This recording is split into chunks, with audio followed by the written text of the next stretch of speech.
Hi guys, welcome back to my channel. In this video, I will teach you how to get gold notes on the Instagram. So if you want to get it, watch this video till the end. And if this video really helps you out, do subscribe to my channel. So first of all, you have to open your Play Store and you have to search for the Instagram right here.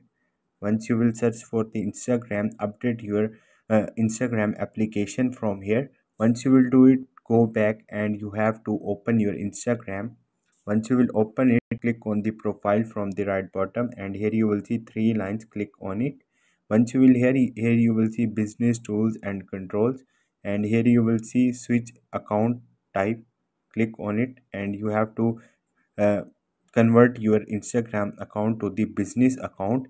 As I have already done with it. Simply go back and the notes option. So this is the way. Hope this video will helpful for you. If you have any question or any confusion, just drop a comment. I will try to help you. Thank you.